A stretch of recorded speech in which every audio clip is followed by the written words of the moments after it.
Be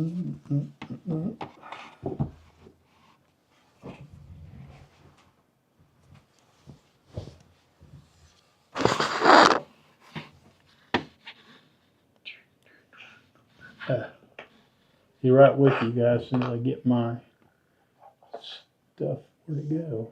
It's up here.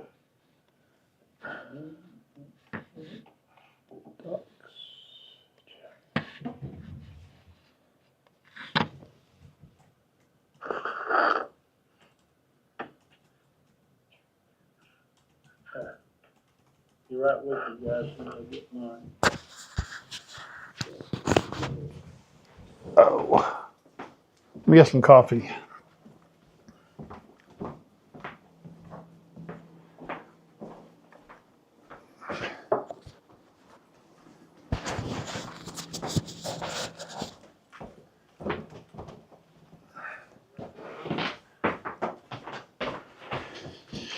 Oh yeah. Let me get some coffee.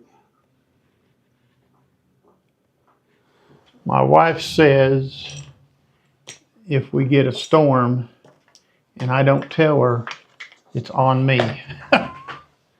Man, we've had some weather this evening. I tell you what, this weather in Tennessee is getting crazy.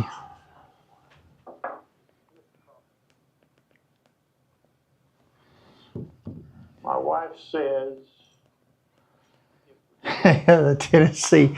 Well, I tell you what I did do, okay? I took my GoPro out on the carport, and I got a little mini tripod. It's kind of heavy. I stuck it out there for a time lapse, hoping to catch something, but all I caught was a bunch of rain.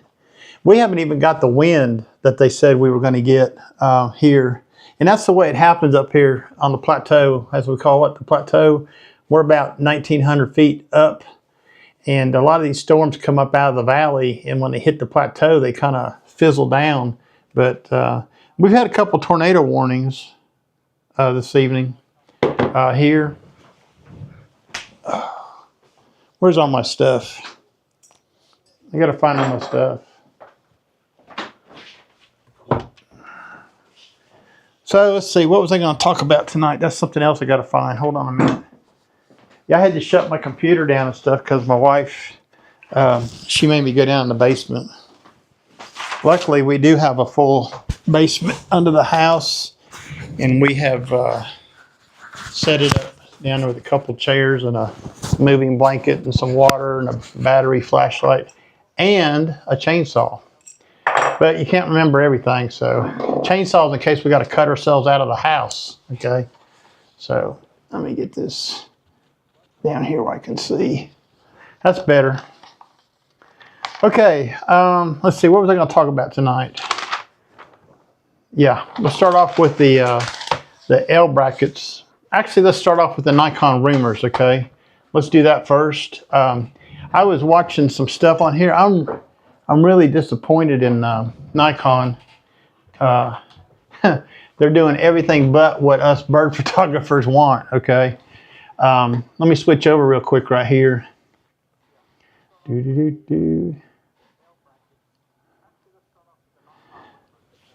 So I got their website pulled up, and I don't know, I guess some of you probably follow what they say, but what they're saying right now, the next camera to come down the pipe will be the Z5 Mark II, okay?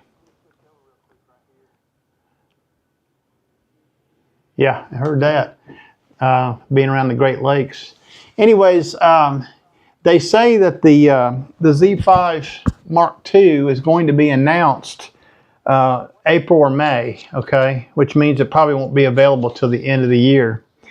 And they claim that it's going to be based, where's my picture at here? Hold on a second here. Can't see me. That's why. Here, let's do that. So what they're claiming is the Z5 Mark II is going to be based off of the ZF, okay? And I really don't get it. So why they're coming out with a Z5 II? The price ticket on that thing will probably be around they're thinking about $1,500. Okay, but they just keep ignoring. I didn't get my picture in the picture. I don't know why. They just keep ignoring us D500 people for some reason. I don't know why.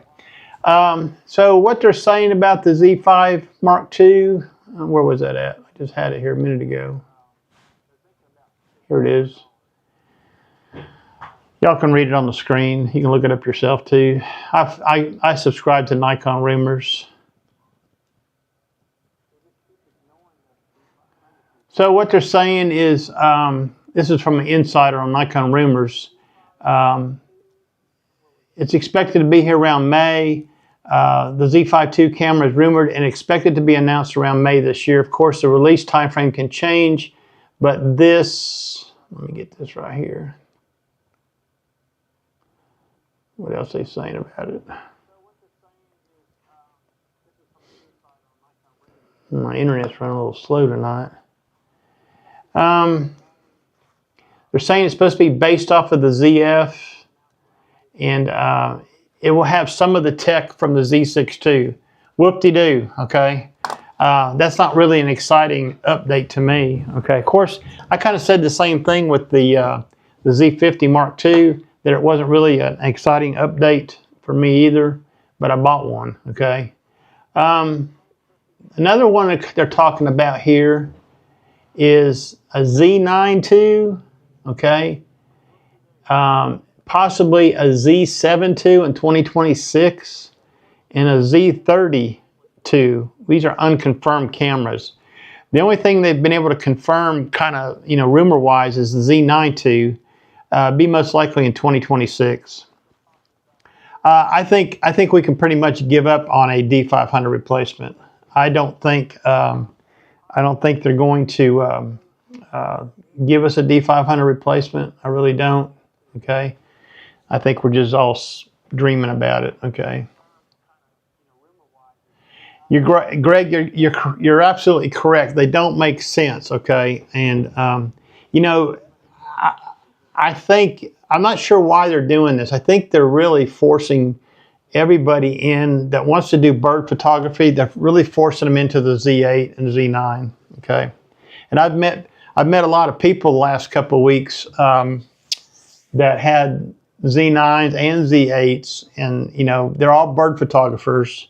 When I was down in Florida a couple weeks ago, I seen several down there, and they were all tickled to death with the Z9. So, in fact, I got one guy here in Crossville. Has it's got every camera. He's got every camera made, I think, by Nikon. Okay, and he shoots mainly his Z8 and his Z9 now. He's got a D850 on the shelf, D500. He's got them all, and he prefers to shoot with his Z9.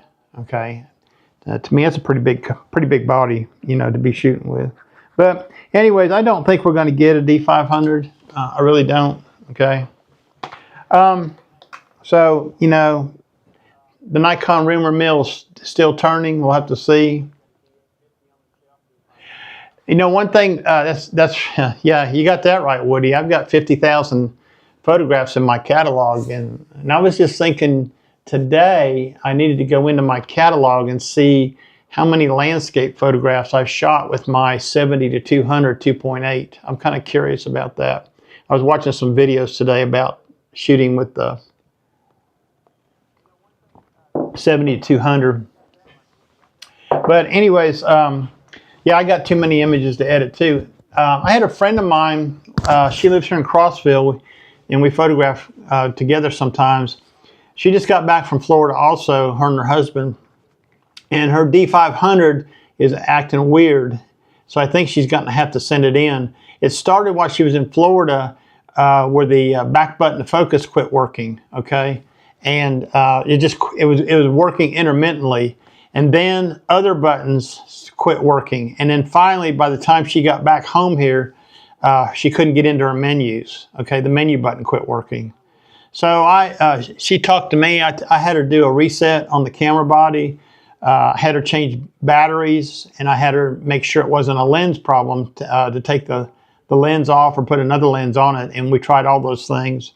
So, you know, her and I were just talking not too long ago about camera bodies, And I told her, I said, you know, it would be well worth your money. I don't know what Nikon charges. Maybe one of you guys can chime in.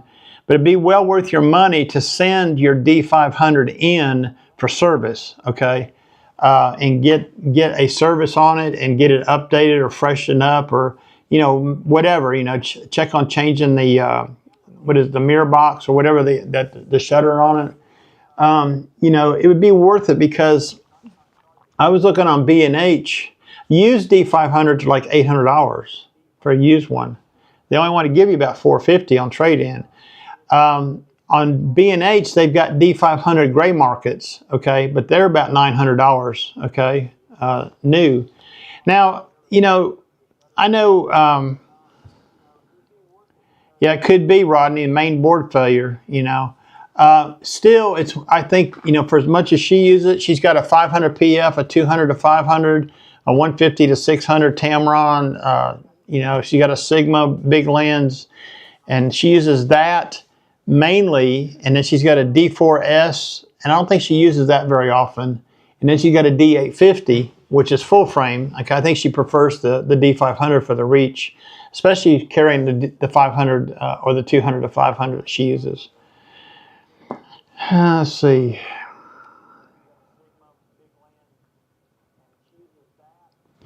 Yeah, so anyways, I think it'd be worth sending your D500 in for service at least one time, okay? Just because you can't get them no more, and I don't think Nikon's going to replace it. I think they're just dangling a carrot out there, really.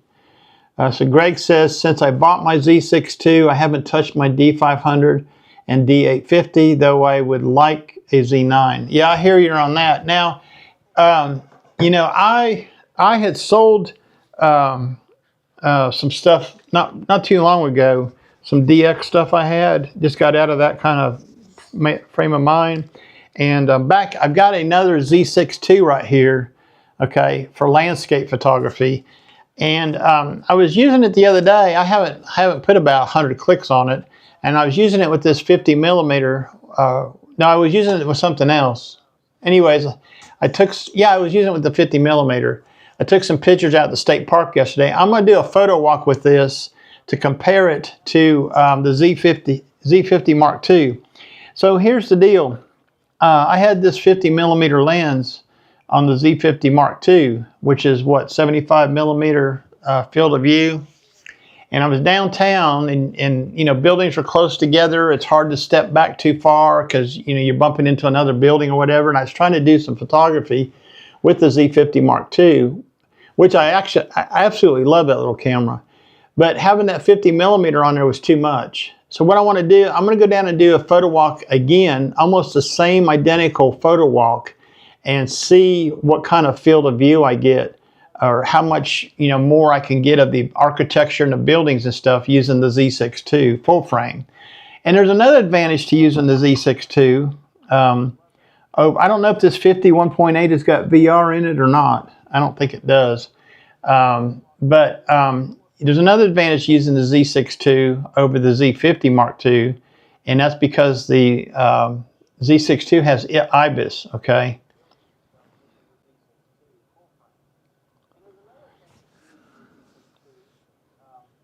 Anyways, I'm going to do some testing with that and this 50 millimeter lens, because I really like the excitement of shooting with a prime, okay? And it's not because, you know, of who I watch on YouTube and what have you. I just have always liked shooting with a prime, okay? And I don't have any primes. The 50 here is the only, well, I got a 105 macro. I don't consider that a prime, but it can be a prime, okay? It sits up here on the shelf. I had it out last Monday at our camera club meeting. We had macro night, and we were shooting flowers and watches and all kinds of stuff. So it's got an FTZ adapter on it right now, because sometimes I put it on, well, I had it on the Z50 Mark II the other night.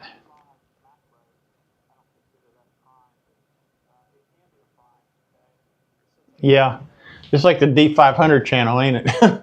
Anyways, I wanted to talk to you about L brackets, okay? I had a person on one of my subscribers asked me a question. I might do a video on it separate, you know, like what was his name, Matt from State of the Art, that died a few years ago. He had a channel where he answered viewers' questions for one video. But anyways, the Z50 Mark II, let me show you this. I've had some people ask me about this L bracket on here. Now, I've had this L bracket for a long time. I don't know why, but I have. It's a three-legged thing, obviously. Okay, it's orange. It is what they call the Ellie, E-L-L-I-E. This is a fully adjustable L bracket. It's got two screws on the bottom, which lets you extend the L part out.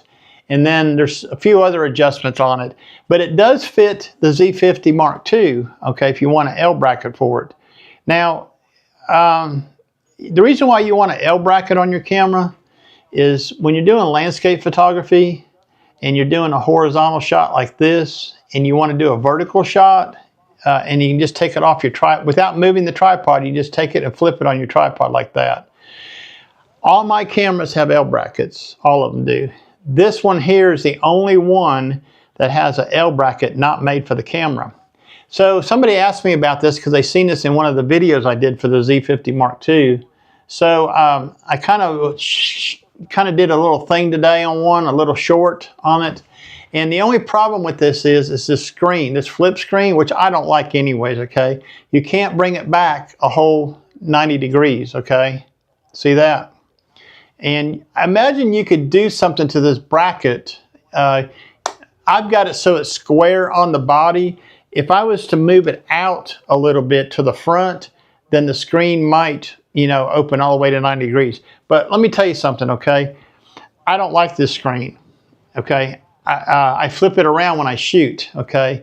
Now that is a little bit of a problem, but the reason why is because my nose hits the back of the screen and it moves the focus point on me. And I haven't figured out how to shut that off yet. So I don't use this screen like they intended you to. I do look at pictures, and that's the problem. I chimp a lot, okay? I like to chimp. I just like to chimp. And, you know, having the screen turned around where you can't see, you know, like when I was downtown the other day, I was holding the camera up to my eye, chimping in the viewfinder, okay? So anyways, they do, one of the things, Really Right Stuff makes brackets for specific cameras. Kirk Enterprises makes brackets for specific cameras. But none of those companies, none of those high-end companies bother to fool with these lower-end cameras. Okay, and that part I don't understand. You can buy a Really Right Stuff bracket for a D200. You can buy one for a D70, all right? Because I have one of each, okay? When I had those two camera bodies here, I bought them used from MPB. But they don't do these little cameras here. They never made one for the Z50, and it's been out for what, 4 or 5 years? And they're not going to make one for the Z50 Mark II. So if you need an L bracket, then the best thing to do is just get a three-legged thing. Now these only cost about, I want to say about $65 from Amazon or B&H. If you go to three-legged thing, they want about $75 for it, you know. Anyways, that's one kind of L bracket, okay? Another L bracket I might show you, okay? I've got the same L bracket. Now there's no, by the way, there's no connections on the bottom for a quick connect or a strap or anything. I've got the Peak Design little red things on the bottom there. And this is called their, I think it's called their clutch, this thing right here. It mimics, what's that called, a Spider? Spider makes one that's like this, but this is the cheap version. This is the Peak Design version for $35. But it lets you carry your camera like this. So I've got one on the Z50 Mark II, which, you know, I've had these straps for a long time. I didn't go out and buy one specifically for it. Then I've got one for the Z6 II. So, you know, if I want to put a strap on it, it's easy to do. I'll show you why. On these Kirk Enterprise L brackets and the Really Right Stuff, they come with a QD port on them, okay, and an extra quarter 20. But you can put your QD strap in here and just carry it like you would a regular big lens or something, okay? So you don't have to use the Peak Design stuff. But when I'm out and around, I mostly just have this strap on there, okay, to put on my hand. It's really easy to adjust. I just pull on this little lever right here and it tightens up. My fingers are a little long, so it's a little bit of a reach to the shutter button right there, okay? You can see how far it reaches. I got to pull my finger back a little bit to get in there. But I've used them for a long time, and I really like them. And they're nice for just if you're carrying your camera around. It's a little extra security that it's not going to fall out of your hand so easy, okay? But these L brackets right here from Kirk, okay, come with an Allen wrench built into the bottom so you can take it off and on, which I never do anyways. But they're custom fit. They fit the camera body the way they're supposed to.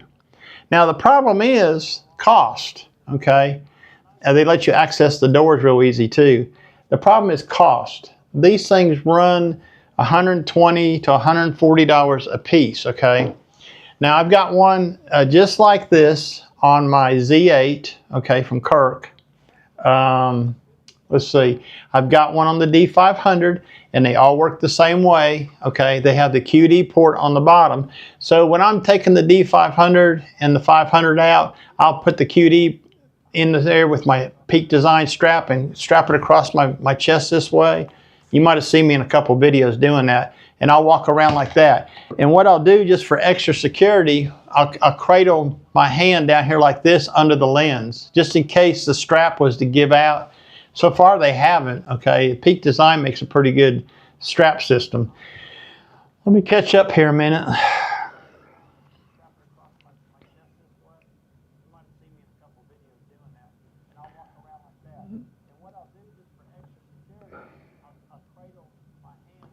Never own an L bracket. Watched a video today. His wife took a Z8 and a Z52 to the Galapagos Islands and loved it. Hey Ron Grant, that's a new face, new name. How you doing?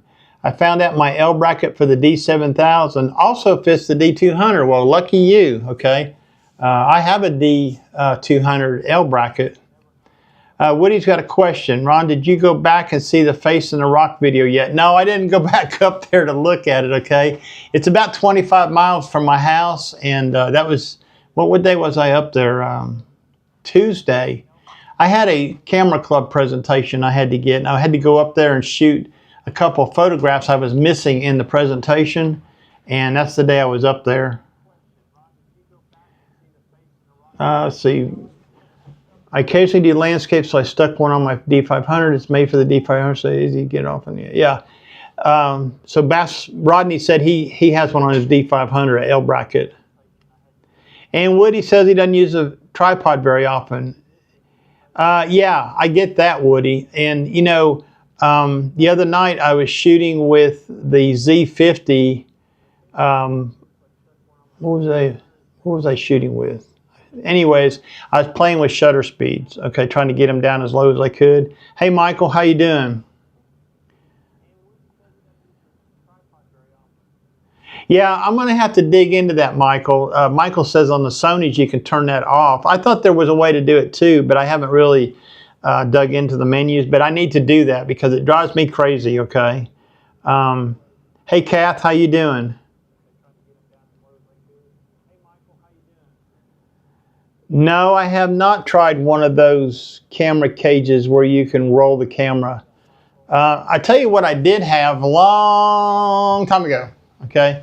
I had a strobo frame, it was called. I think it was called their kickstand. And I used it a lot in weddings. I did a lot of weddings back in the early 2000s. And I had a D1X with a speed flash on top. And this strobo frame allowed you to bring that flash up about this high off the camera. And you could turn the flash if you wanted to, horizontal and vertical, but the camera would also flip over horizontal and vertical on the bracket. It's a pretty neat device, okay, and it's pretty innovative back in its time. That was back in the early 2000s. Where's Double G and Clint tonight? I don't know. Double G, I wonder if he's got storms up there. I heard him talking today on his recent video. He had a day off of work. I didn't know. I think he said he drove a school bus. I didn't know he did that. Okay. Or he drives some kind of bus. He was off work that day, he said. Everybody's seen the Face except me, Rodney. I was looking at other things. Yeah, I could just watch my video for that, Woody. Put a piece of tissue on your nose, then it won't change your focus point. Well, please explain that one to me, okay? Because I've never heard that before. Yes, Terrell. Yeah, Terrell says he can turn it off on the Canon. Anyways, I'm going to show you another bracket here I want to talk about. Now, I have replaced, I got to go get another lens. Hold on one second here.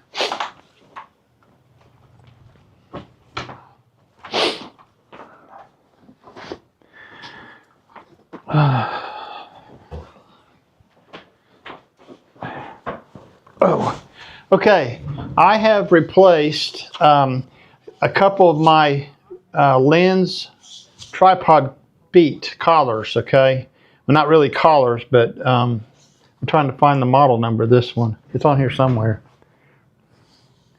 See, that says L9. Oh, here it is. Okay. So I replaced the tripod foot on my D500, okay, and on my 70 to 200 2.8 FLD, okay, this lens here, okay. And I bought these Leo photos, okay. Let me switch over here. I'll be right back here. I'm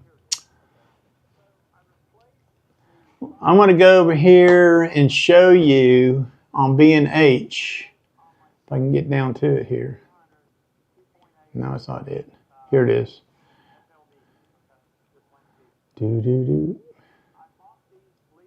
Oh, here we go. So if you do a search on B&H, now let me tell you something, okay? Stuff's going up, okay? Everything I've looked at's going up.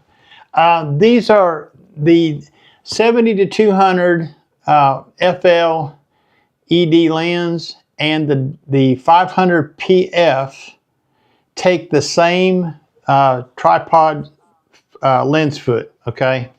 And this one here is an NF-01N. So let's go down here and find it. Okay, they have all kinds of, these are Leo photos, by the way. Very good replacement foot, okay? Very reasonable compared to Kirk and Really Right Stuff. So here it is, the NF-01, it's $69.99. Now it says it's temporarily out of stock, okay? So I bought both of mine last year sometime, but they tell you right here it's compatible with all these lenses right here, okay? It doesn't show the 500 PF, but the 500 PF is, that's not even the same one. Mine says NF-01N. I guess it's the same. But it does fit the 500 PF also, okay? So I replaced both of mine, and I kept the old ones. You know, all the Nikon lens foots, they don't come with Arca Swiss. I really got this thing jacked on there tight because I don't want it coming off. They work really well. They got Arca Swiss. They have the QD ports. They got the 3/8 by 16 and the 1/4 threads. Okay, they got all three on these. So for $69 compared to, I don't know what it was from Kirk, it was going to be expensive. Okay, probably 150 bucks. But the Mac Daddy of all of them, okay, I'm going to show you right here. Stupid.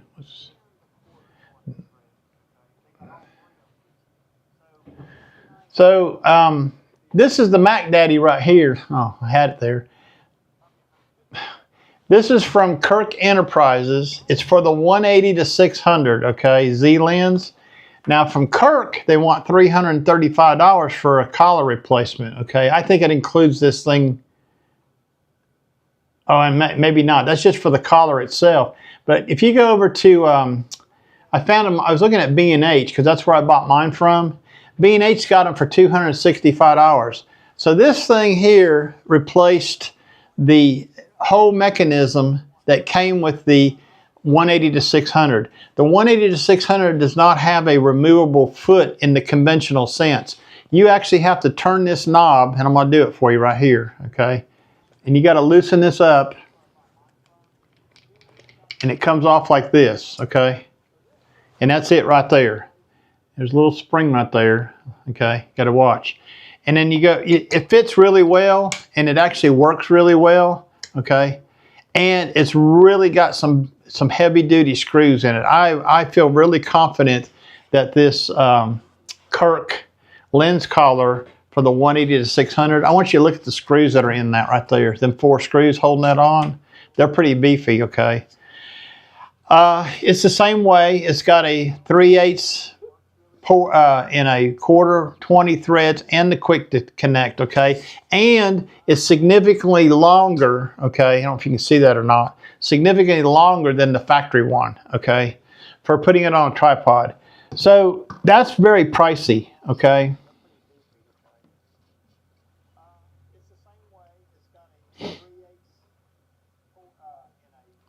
That's what Greg said. Watch your own video to see the face instead of the driving back.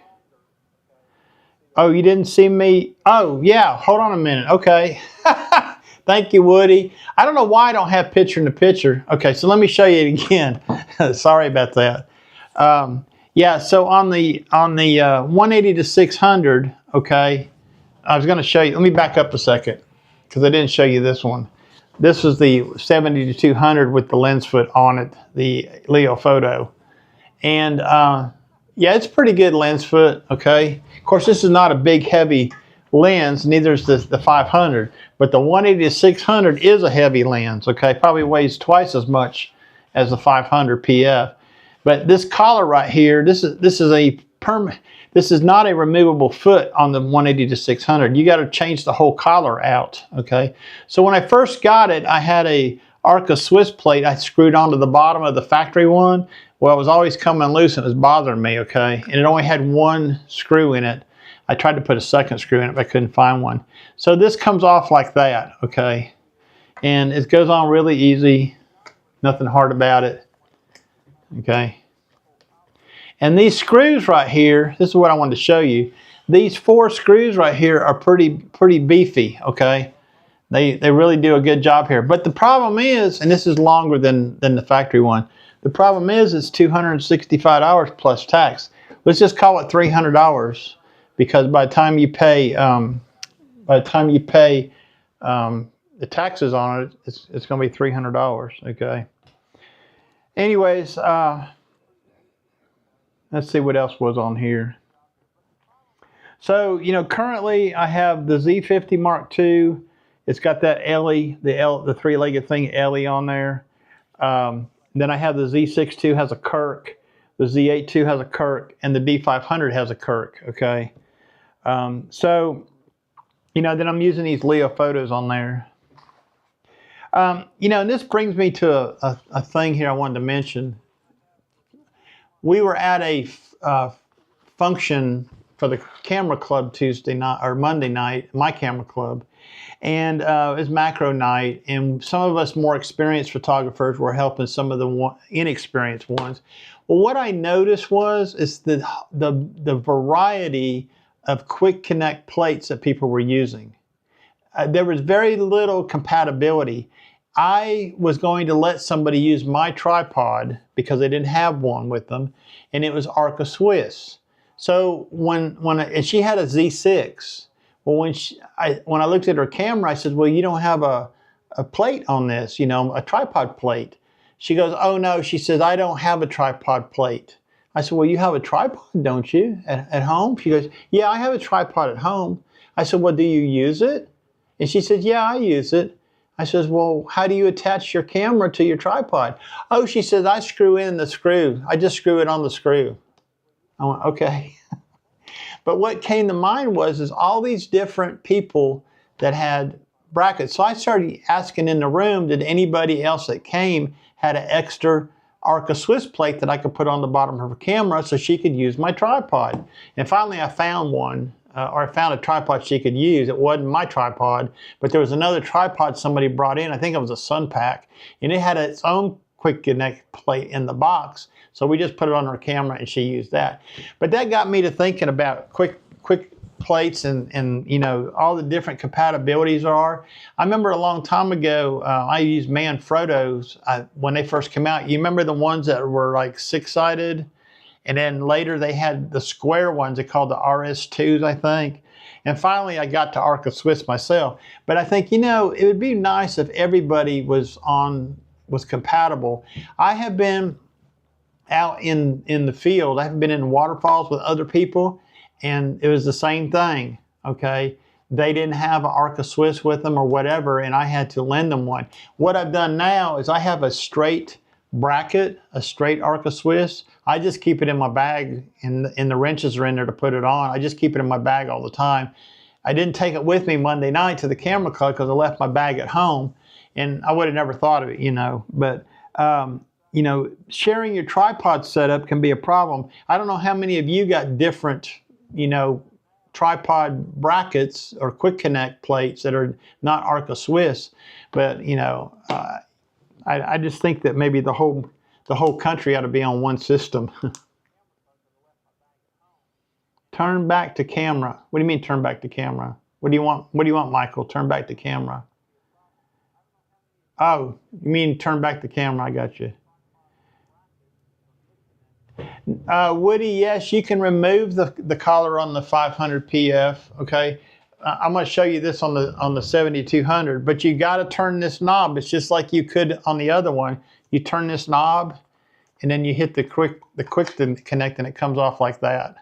This part right here on this lens is the same as the 500 PF. And while we're here, let me talk to you about something. If you do have a 500 PF, this has happened to me a couple times. There's 4 little screws on this right here. It's hard, I don't know if you can see it or not. There's 4 little screws on this part of this plate, and they tend to work loose sometimes.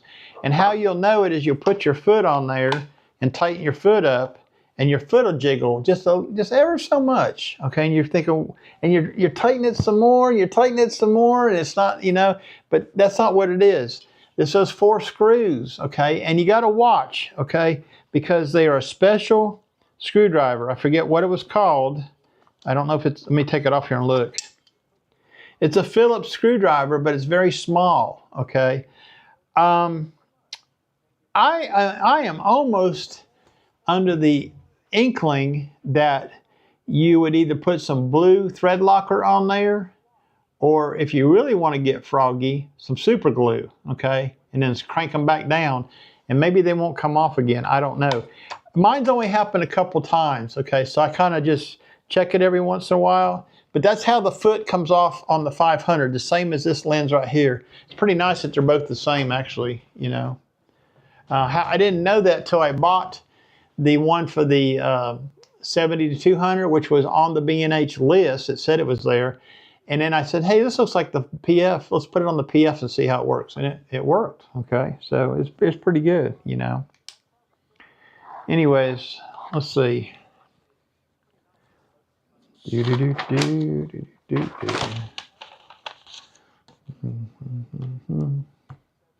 Okay, so I had a subscriber question too. I think the guy might have been from overseas. I think his name was Vinay, V-I-N-A-Y. And his question was this. I'm going to let you guys have a stab at it. He has a D7500 and a Tamron 150 to 600 G2. He wants to upgrade to mirrorless, but he cannot afford a Z8. He wanted to hear my recommendations. I have not given him my recommendations yet. And it's a great question. He can't afford the Z8. So which, you know, apparently he had the D7500 and the Tamron 150 to 600. I think I did ask him, was he happy with the D7500? You know, did he just want to upgrade to mirrorless for all the new focusing features and stuff? So, you know, what direction would you lead him in if he didn't want to buy a Z8? Obviously, he can buy the Z6 III for about $2,500. He can step back into the Z6 II for about $1,500, or he can come back down to the Z50 Mark II for about $900. We're not buying any lenses with these bodies now, just the bodies. So he's got choices to make. You know, I don't know how serious he is. If he's got a 150 to 600, he's some kind of wildlife photographer, I would say.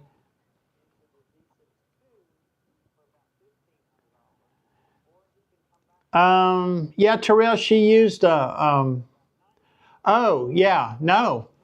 Because I asked her that question too. Do you have a ball head on your tripod? No.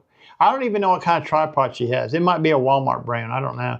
But I'll tell you what, she's got a Z6. She's got a 400, 2.8. She's got all kinds of lenses, but she doesn't have a good tripod. Okay.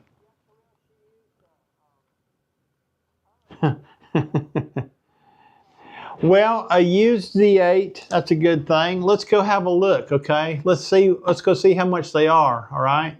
Let me go over here to MPB. I'm gonna take y'all with me. Let's go look up some prices of some gear, okay? I haven't looked at used. I don't think used is that much cheaper than new, okay? Personally, on a Z8.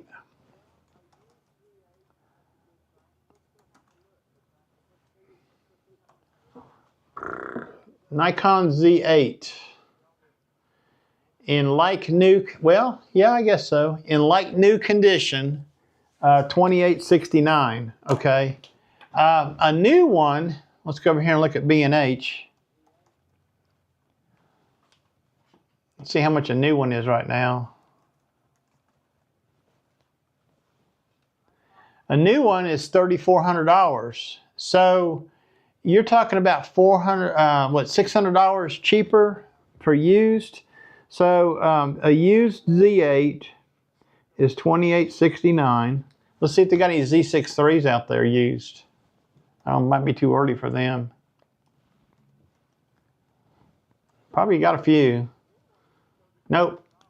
Let's try that again. Let's just do Nikon Z6. See if it shows. Yeah, there it is. They got a space between theirs. So they got a used Z6 III, okay, for $21.49. Shoot, I think you can buy a new one for, let me see how much a new one is. New one's New one's $20 more. Okay. That's weird. A used one is $21.49, okay? It says like new, it doesn't say anything else. And a brand spanking new one out of the box is $21.69, $20 more. Let's see if they got any Z52s in there yet. Probably do. Yeah.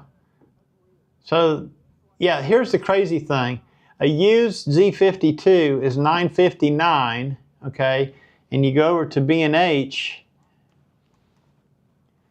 and a new one is $906. A new one's cheaper than a used one, okay? I don't get that, all right? Let's see what's included. Nothing, just what came with it. No battery charger, just the battery, that's it, okay? And another thing too, the Z50 Mark II is not really got the oomph in the battery department, okay? When I go walking around with the Z50 Mark II, I have to take the spare battery with me just in case, okay? In fact, on one of the videos I did recently, I started out on my walk and I thought I had plenty of battery, and then within about 10 minutes it was blinking red, okay? And that thing sometimes doesn't mean that, but it does. I don't know why, you know. So Rodney thinks a used Z8, huh?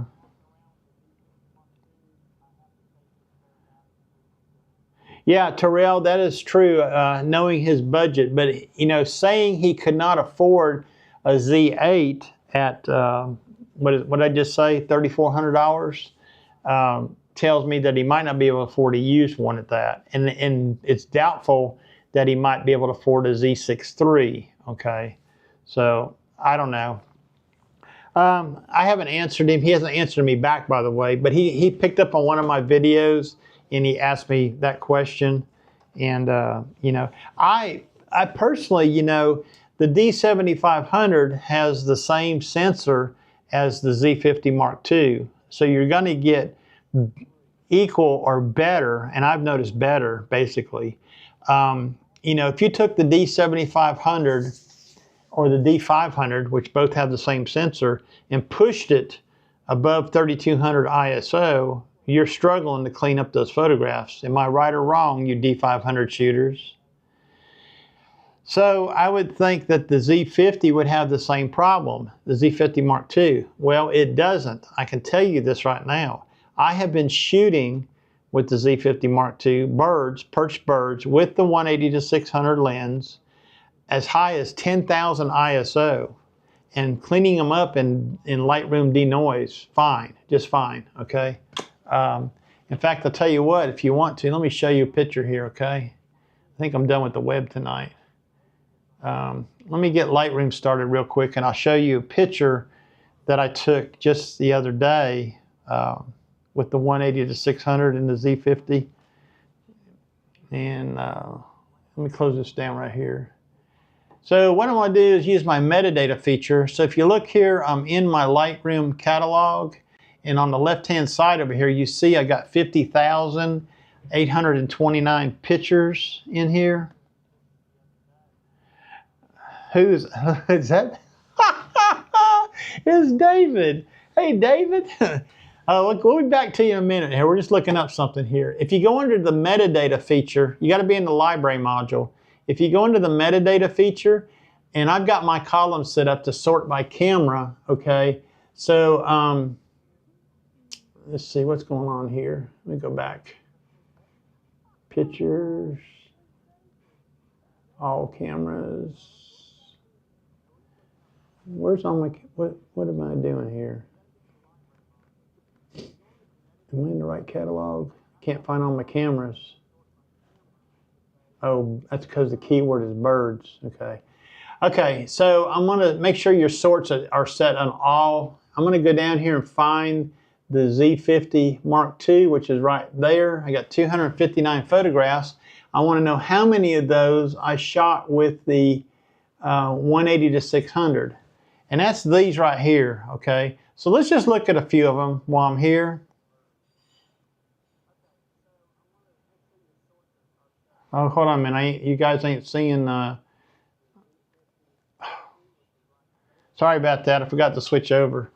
So this photograph here, okay, if you'll look at this, it is 10,000 ISO, okay?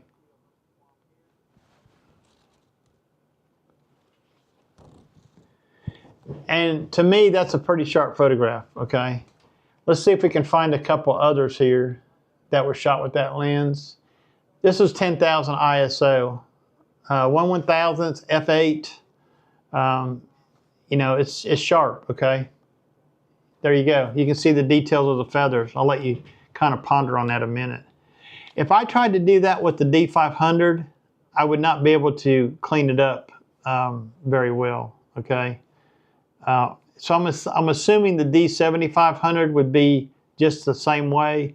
So the Z50 Mark II, they've got some kind of magic going on with that X-Speed 7 processor in there. I don't know what it is, but there's some kind of magic going on in there. I took some photographs today. Let's go look at a couple of them I took today. I got to go back here to my metadata and turn all that crap off. Go back to all. Sometimes when I do these sorts, I forget where I'm at, okay? So I also got the pick flag here. So let's look at what I shot. This is actually yesterday. It's all out of the backyard. It was really harsh. The sunlight was really bright. But this one right here, okay, this is with the D500 at 2500 ISO. And it cleaned up really nice, okay? I thought a lot of detail in the feathers there. And he was probably perched about, well, it was more than 15 foot from the window, okay? It's probably about 16 to 17, 18 feet, probably near my minimum focus distance on that lens.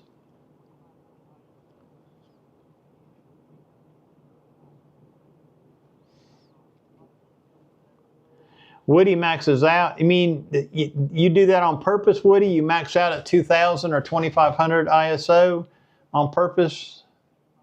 Or that's where you can get the best pictures at, okay? Anyway, I did some other photographs with the Z50 Mark II the other day. I went out to, let's see, where was I?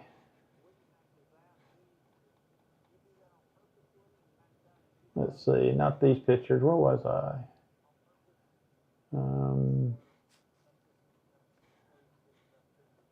How you like this picture? That's one I did in the video. It's a pretty cool picture.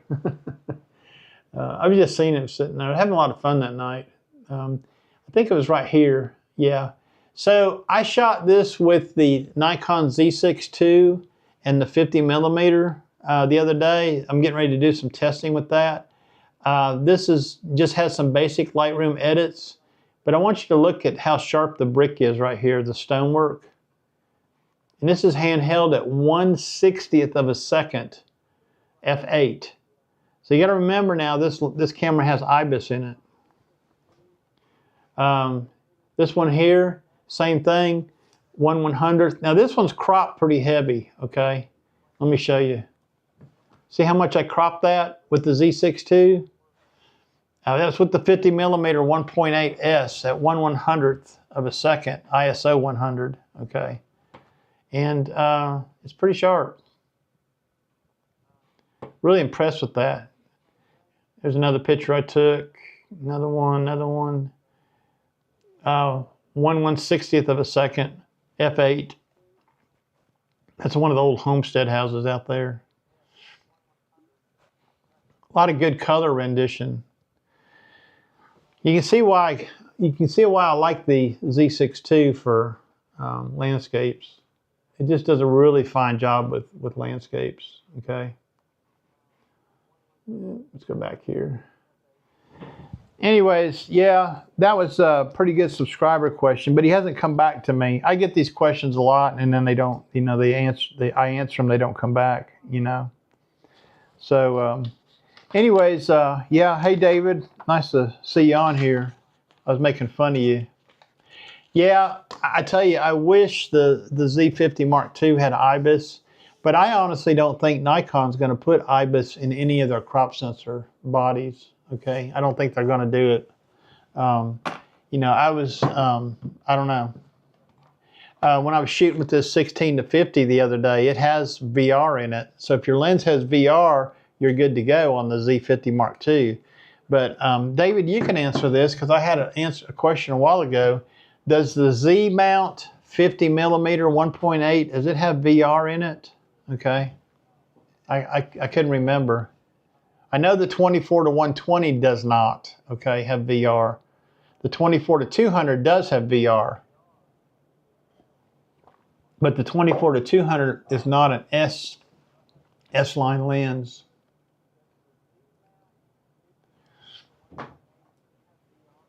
What's expensive? IBIS?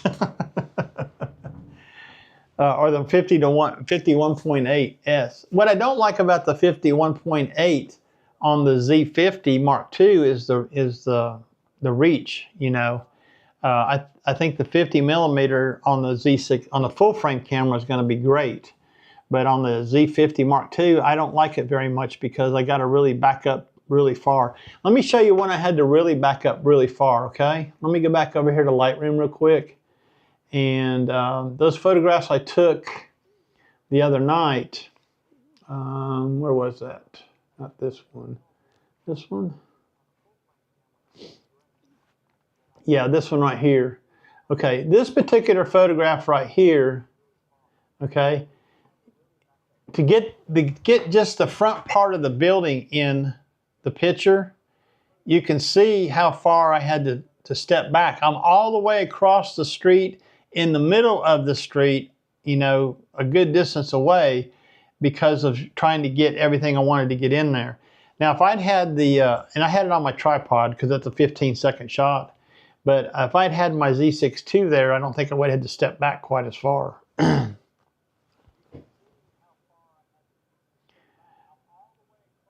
Yeah, it's not marked, David. I don't think the 50 millimeter 1.8 Z lens has stabilization in it, okay? So putting it on the Z6 II makes a lot of sense for field of view and stabilization. Using it on the Z50 Mark II does not make a lot of sense. One thing I have problems with on the Z50 Mark II is in this 16-50 lens is how small it is, okay? And when I grab a hold of it, as you can see, I got the whole camera in my hand by this point. Just to turn that ring, let me turn it. I keep forgetting you can't see what I'm seeing when I'm doing this. Yeah, back to the start again. the 16 to 50 lens on the Z52 is so small, it's hard for me to grab the ring to extend it, okay? You got to extend it out there to shoot with it. And this is a good little lens, but it's got, you know, for me, it's got a couple of small things, quirky things, and that's one of them, trying to grab this ring and get it turned out. And that's why I kind of would like to have a prime lens for the Z50, okay? What I need to do is shoot with it more often with the 16 to 50, and then, you know, take 200-300 photographs here and there, nilly-willy, out in the field, landscapes, waterfalls, whatever, and then come back in Lightroom and look at the metadata to see what focal length I mostly shoot at with this, this camera. And then I would probably know what prime lens, what size prime lens I'd be looking for, wouldn't I? I think that'd probably be a good deal. Another thing, this is not really good for me for waterfalls and stuff because I got to use a filter. So this little lens right here is so small, okay? This is a 46 millimeter filter thread, okay? And it's hard to thread a filter on there. I've got a cheap Tiffin that I bought for it, a polarizer. And you got to be very careful because this is all plastic right here. You don't want to get in a big hurry screwing that on there. And it's really small at 46 millimeters. So that kind of bugs me too. But the rest of the camera, I really like it. Okay, this is really a nice little camera. It feels really good. I find myself grabbing this camera more often than anything else, okay? And, you know, two reasons I wanted it here. One was to do video with. So I did a video the other day, a presentation video, and I used the Z50 Mark II, okay, with the power brick in it. David's got one of those. I used the 24 to 120 S lens on a tripod. And I did a presentation. It was the Bluebird Club had a meeting, and they had a speaker that he called me and wanted me to record him. So the Z50 Mark II recorded for an hour, okay? The only thing I was worried about was I'd fill up my 256 card, but I didn't, okay? The 256 card it said it would take up to 2.5 hours of 4K 30 video. The audio was great because I hooked my Rode Wireless Go 2s into the Z50 Mark II, and I had a microphone on him, and then I had a microphone on a telescoping selfie stick because when the people in the crowd would ask a question, I would go over to their chair and hold the microphone in front of them. So the audio was superb, okay? And the camera did really well recording. So that's one of the reasons I bought the Z50 Mark II, was for its video capabilities with the 180 to 600 lens, okay, which does have VR, at 900 millimeters. I mean, the bird video that I can get with this rig is pretty good, okay? Being it has that kind of reach. So the D500 sucks at video. We all know that. And the Z8 being full frame is excellent at video. And the Z6 II, it does okay at video. So that was one of the reasons for the Z50 Mark II. The other one was I wanted a camera that I could throw in the truck, carry with me, and not really worry about it too much, okay? I'm not gonna bang it around, but you know, I don't wanna have an expensive camera riding around in my truck with me and leaving it, you know, I'm gonna go into the store, leaving it out in the truck and that kind of thing, you know. So that was another reason I picked up the Z50, and for its size. So if I could just get me a prime lens that would work really well with this for walking around, so I don't have to fiddle with zoom, okay? Let's see what David says here. Get the 50 1.2.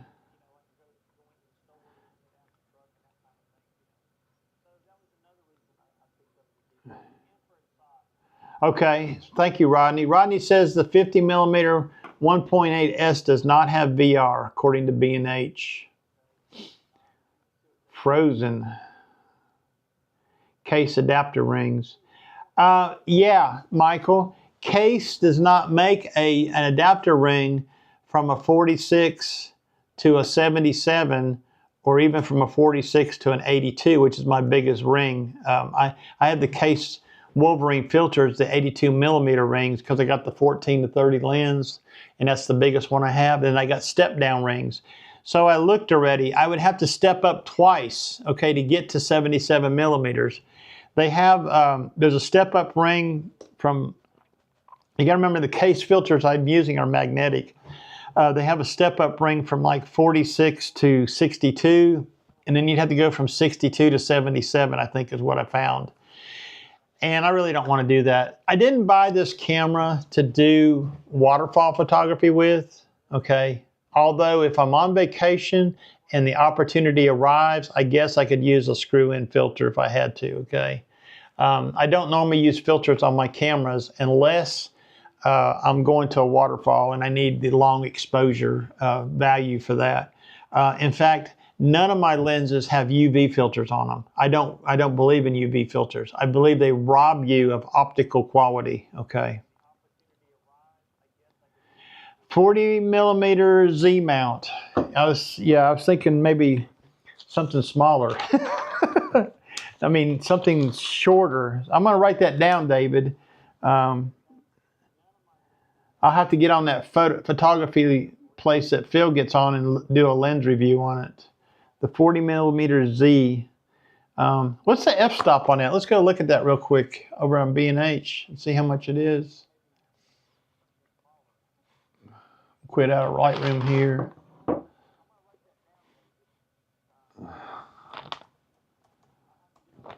It's finally quieted down outside. It's not thundering and lightning no more. Z 40 millimeter. That's pretty good, David. It doesn't. I bet it doesn't have VR in it. But do you need VR? That's a pretty good price. $226 for the 40 millimeter f2. I don't know. I need to do some research on it, but it doesn't have. Probably doesn't have VR. But would I need it, David? Would I need VR on that?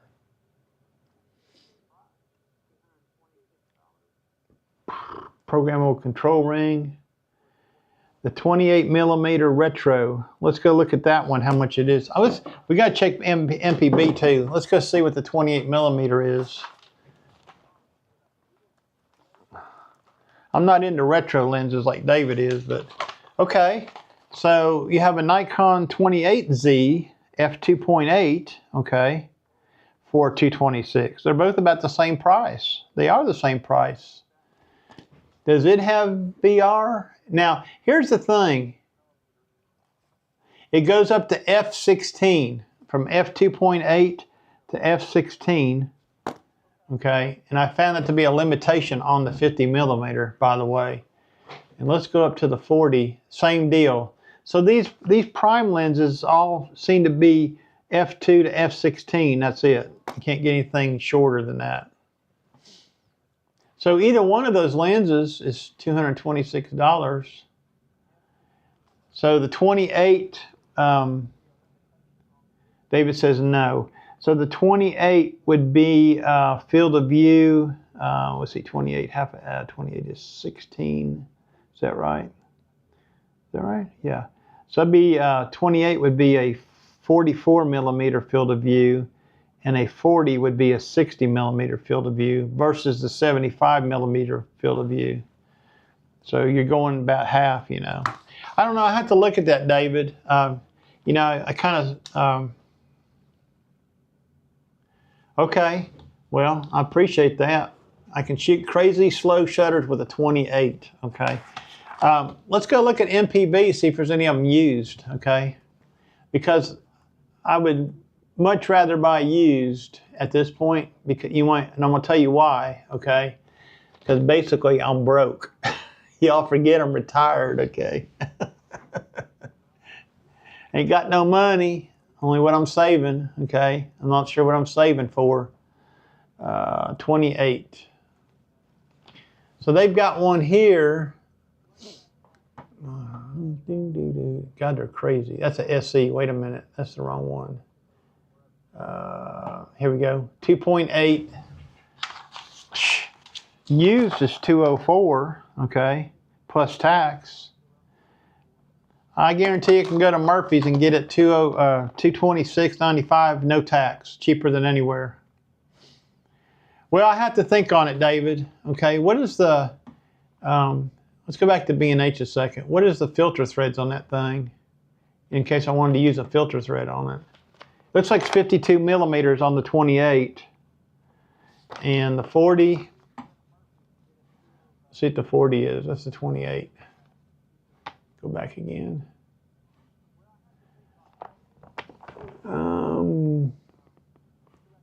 Can't see it there. It's a 52 millimeter also. Look like identical size lenses, just different focal lengths, okay? I better do some research on that and see. It's a consideration, okay? I think I would be happy, thank you, David. I think I'd be happy with the 28 millimeter 2.8, okay, for the Z50 Mark II, and just reserve the 50 millimeter for the Z6 II or the Z8, okay. Phil said he bought his 50 millimeter 1.8 S lens for the Z8, okay. So I was talking to him about it. I don't, that's the only, well, like I said in the beginning, it's the only prime daily shooter that I have. I do have the 105 2.8 VR that I use, but mostly I use it for macro, okay? I don't really use it for any kind of shooting, but I guess if you were gonna do some street photography like Ray Saldano does, you know, where you don't wanna approach the people, you could use that, that 105. Let me go back here to where I was. Oh, anyways, yeah, I may look into that, David, and see what that lens is like, okay? But anyways, I do like the Z50 Mark II. It's a nice little camera, okay? What I really like too about it is it has the very easy to use user 1, user 2, user 3 settings, okay? I get confused over menu banks like the D500 has and the Z8. The Z6 II has user 1, 2, and 3. The Z50 Mark II has user 1, 2, and 3. The D7500s, the D7000 series all had user 1, 2, and 3, which I was used to. When I got the D500, that was the first semi-pro camera body, as they call it, that had banks, okay? Well, being that I'm shooting birds, I don't change that. It's all the same, okay? The biggest thing with the D500 is the focusing. And I've got focusing different on the back button, and then I got focusing set up differently for group autofocus on the center of the joystick button.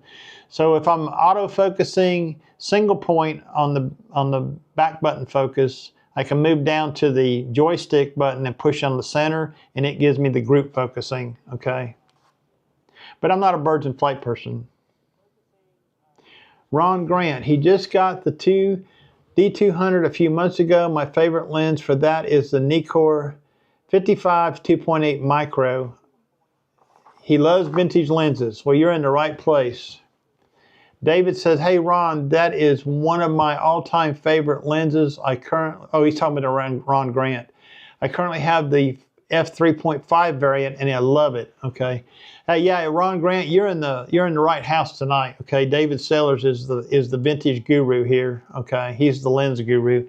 Hey David, how many 50 millimeter lenses do you actually have down there? Get ready for this answer, fellas.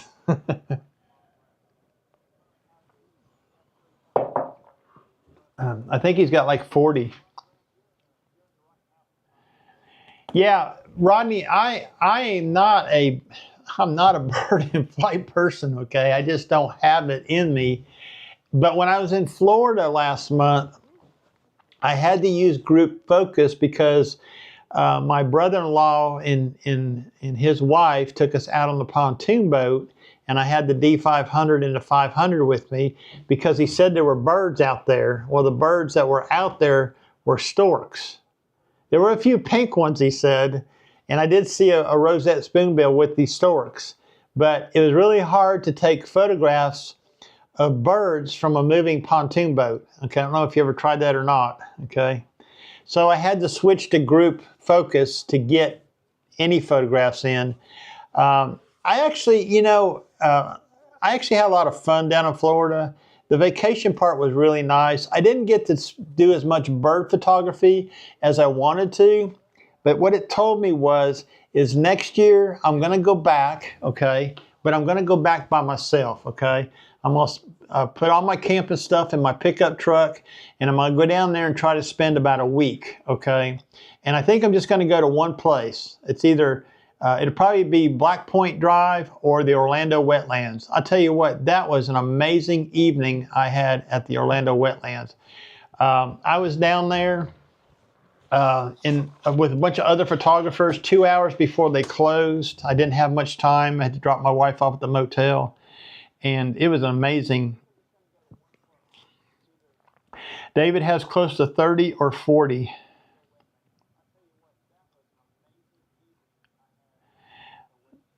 Well, Woody says he used group focus on Thursday and he had 78 to 80 flight shots that are all in focus. Yeah, it's quick. I need to check my shutter count on my D500, see how many shots I got on it. I can't remember when I checked it last. It's probably been over a year ago. I checked it last. I'm not a hammer down person. I don't get on there and fire. I do control burst, when I'm doing, especially when I'm shooting in the backyard here. It's the same birds all the time, maybe on a different pose or something. And I don't know, I just shoot them because it's something to do. I sit at the back window out here and shoot the birds with the D500.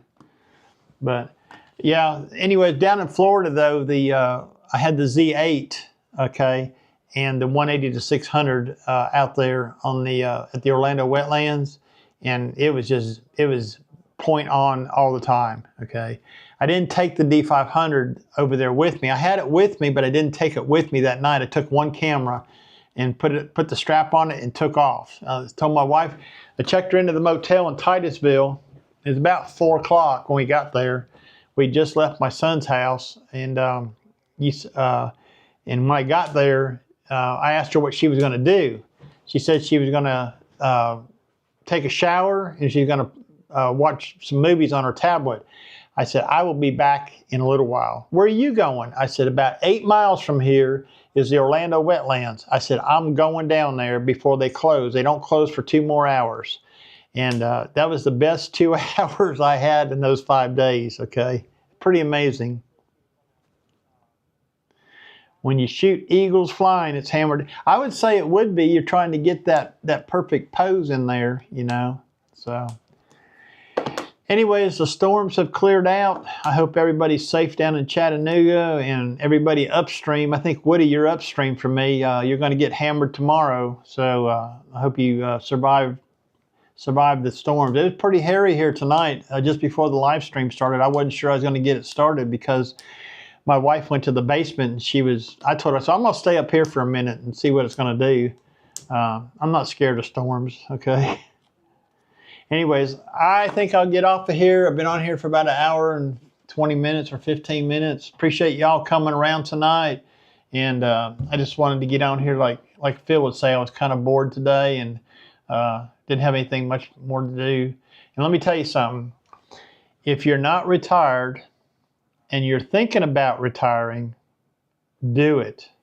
I had no idea that retirement would be so much fun. It is so wonderful not to have to be anywhere today, okay?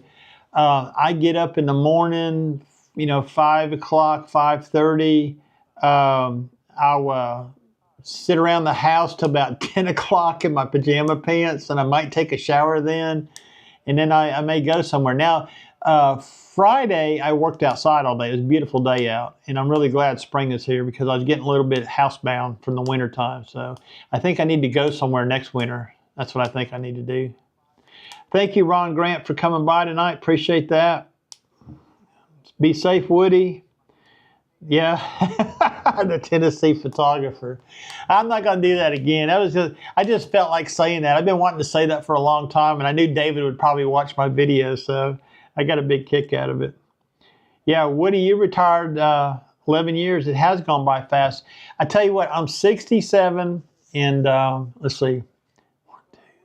I'm almost 67 and a half, okay? Next month it'll be 67 and a half. I should not have waited so long. I should have retired at 65, okay?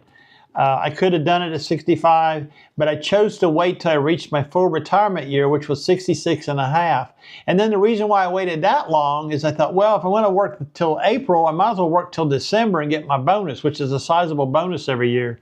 So I just waited till I was 67 and 2 months to actually kick out the door and go. But now being at home and going through the stuff I've gone through here at the house, being retired, I shouldn't have waited, okay? I wasted 2 years of my life that I could have been doing what I wanted to do and not what somebody else wanted me to do. Hey, Joe, how you doing? Joe says the same thing. He says, retired 2 years ago. I should have retired the year before. Yeah, it wasn't a mistake.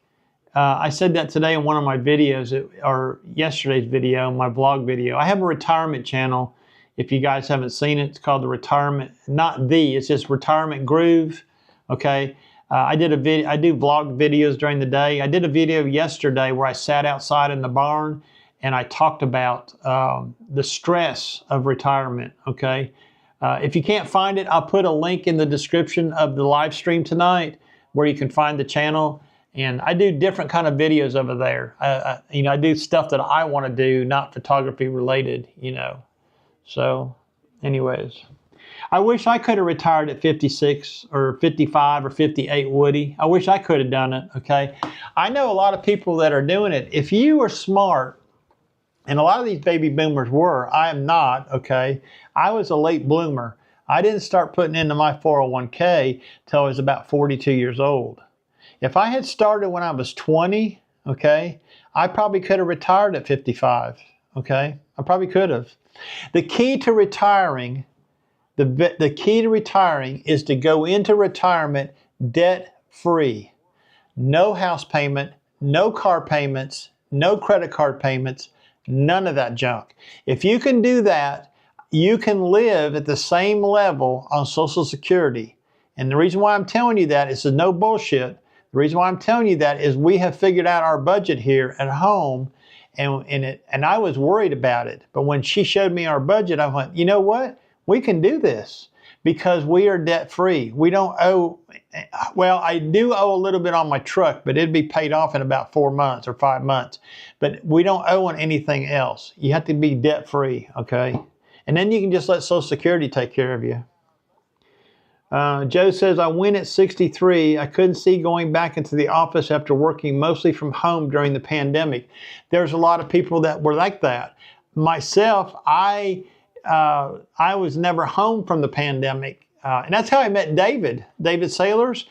During COVID, the first 2 weeks of COVID, he and Aaron and Phil had a live stream going, and we were all hanging around David, sending in pictures and having little contests and what have you. But I was only home for 2 weeks. They called me back, okay? The company shut down for a month, but I got called back to work because they had to have a parking lot put in for some new cabins they were building, and I had to go back to work. We worked outside, so we weren't affected by COVID, okay? And if I had had an indoor job, I might have had a hard time going back after COVID. Well, that's too bad to hear that, Terrell. But, what was that? Where'd them balloons come from? Yeah, Kath, I get it, okay? I have a lot of thoughts about my working life, okay? And I'm not going to tell you about them on here, but if you go look at the retirement channel, and I know you've seen it, Kath, the video I did yesterday, I pretty much said it's being out of my job now for 2.5 months. It seems like a lifetime ago. Okay, I don't even think about it anymore. Okay, I pretty much divorced. Okay. That's good, Woody. I think, we are the last generation of smart people, okay? That's what I think. Like I said, I wish I would have started earlier. At least I got started, at 42. And we're okay. Between my wife and I, we both worked. We both contributed to our 401ks. I contributed probably as I got every year went by, I contributed heavier, more percentage-wise to get it built up as fast as I could. But I'm not too worried about it, okay? I think everything's going to be okay. I just don't have the disposable income anymore to be buying camera gear and stuff. I got to be a little more selective now of what I do. So anyways, hey guys and ladies, thank you very much for being here tonight. And I'll put a link in the description of the live stream when I get done, when I turn on monetization and all that. I'm like the rest of the guys. I don't turn on monetization when we're live streaming because I don't want you to be bothered by ads. And I'll put a link in the description. You can find that retirement channel and go listen to what I do on other things besides photography, okay? No, not many companies offer pensions anymore, Woody. Okay, 401ks the way they go. Okay, 401ks. Thought I had somebody text me, but they didn't. Okay, I'm going to get off here. Well, that's good, David. I hope you can do it. I hope you can get away at 60. Okay, it's wonderful, and I really like. I want to tell you something, David. While we're here, I watched your video this morning. I really like that you're bringing Teresa on your walks. She just adds something to the videos, okay? You're doing good, okay? My wife does not want to be on camera, so it's really wonderful to see her on there occasionally with you, okay? I think it's pretty cool, okay?